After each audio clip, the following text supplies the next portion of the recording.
Oi galera, tudo bem? Seja bem-vindo ao meu novo vídeo desse canal Máquinas Aprendendo a Química, onde sempre falamos sobre o aprendizado de máquinas e especificamente sobre os potenciais interatômicos da aprendizagem de máquinas. No vídeo anterior, exploramos a arquitetura das redes neurais de alta dimensão de Baylor-Parinello e por que elas são essenciais para modelar potenciais interatômicos. Hoje vamos falar sobre como representar o ambiente atômico de forma que a rede neural possa processar usando as funções de simetria de Baylor-Parinello. E para facilitar, vamos usar uma analogia.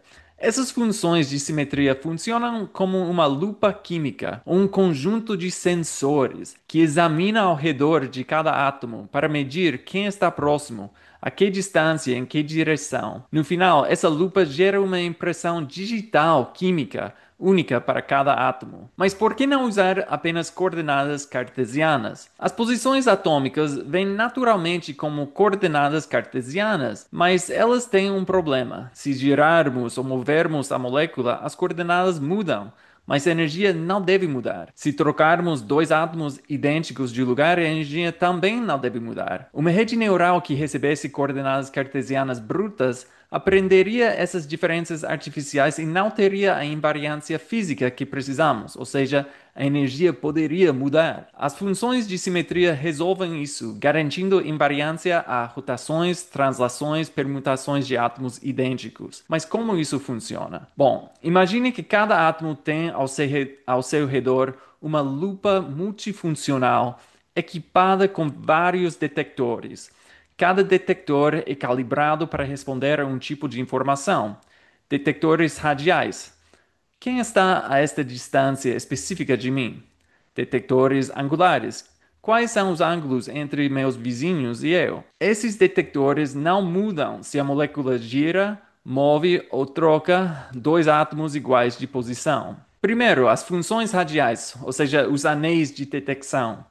As funções radiais podem ser pensadas como anéis concêntricos ao redor do átomo central. Cada anel é um sensor que acende quando há um vizinho a uma distância próxima ao seu centro. Mas não usamos apenas uma lupa, ou seja, uma função radial.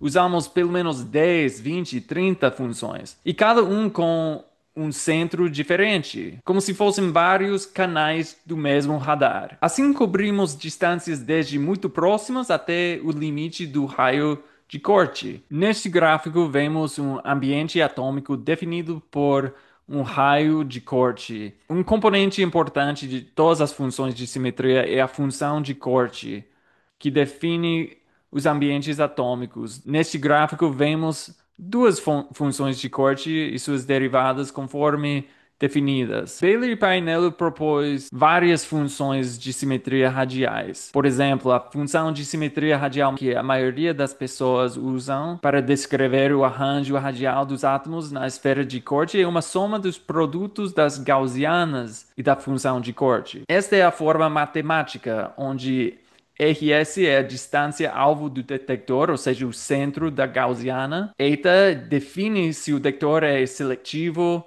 ou abrangente, tipo estreito ou largo, e a função de corte suave. Essa função garante que o sensor ignore vizinhos muito distantes e suaviza a função para zero quando a distância é perto desse cutoff. Então, usam funções suaves como gaussianas ou para garantir que valores próximos a esse raio de corte desapareçam gradualmente. Nestes gráficos, vemos vários exemplos de funções de simetria radiais com valores diferentes de cada parâmetro, utilizando um raio de corte de 6 angstrom. Neste gráfico, vemos várias gaussianas sobrepostas em função da distância, cada uma centrada em um RS diferente. Cada pico representa um detector radial focado numa faixa específica. Agora, por que gaussianas? As gaussianas são suaves, contínuas e deriváveis. Isso é crucial para obter forças corretas por diferenciação da energia. Além disso, permitem controlar a seletividade e alcance de cada detector. Pense nelas como filtros de rádio. Cada um sintoniza uma frequência ou distância e juntos captam todo o espectro que interessa. Descrever a distribuição radial de átomos vizinhos não é suficiente para obter uma impressão digital estrutural adequada dos ambientes atômicos.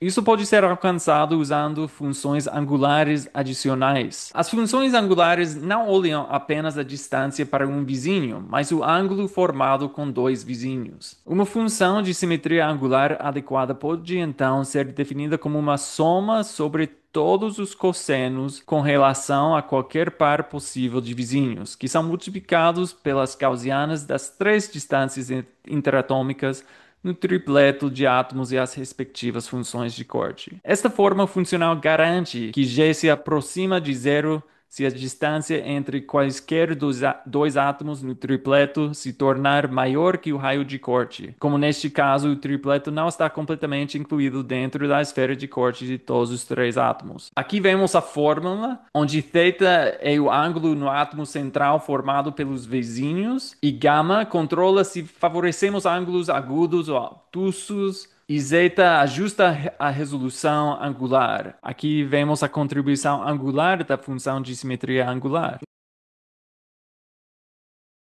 Os parâmetros definem as funções de simetria e não são otimizados durante o treinamento da rede neural artificial. Normalmente, no caso de um único elemento químico, são utilizadas cerca de 50 funções de simetria com parâmetros diferentes. Juntando todos os valores das funções radiais e angulares para um átomo, temos o vetor de entrada da rede neural atômica, ou seja, o vetor G. Esse vetor é a impressão digital química do átomo, um padrão único que descreve como seus vizinhos estão distribuídos em distâncias e ângulos. É como um código de barras molecular que a rede neural lê para prever energias e forças. Agora, uma comparação com o ANI, ou ANI. A rede neural ANI popularizou o termo Atomic Environment Vector, ou seja, um vetor do ambiente atômico, para esse vetor de entrada. O conceito é praticamente o mesmo: medir distâncias e ângulos de forma invariante, mas com pequenas diferenças matemáticas nas funções de simetria angulares. Bailey e Parnell não usaram o nome Atomic Environment Vector, ou AEV,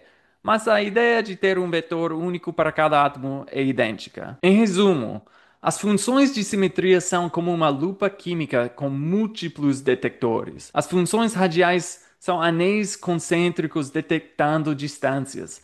As funções angulares são detectores direcionais captando ângulos. O vetor resultante, ou seja, o vetor do ambiente atômico, no caso de ANI, é a impressão digital química do átomo. É isso aí, galera. Espero que vocês tenham gostado e que este vídeo tenha desmistificado um pouco as funções de simetria e os vetores do ambiente atômico. No próximo vídeo, vamos falar um pouco mais em detalhes sobre as diferenças entre Bailey Parnell e ANI e explorar um pouco mais como a ANI funciona. Até a próxima. Tchau, tchau.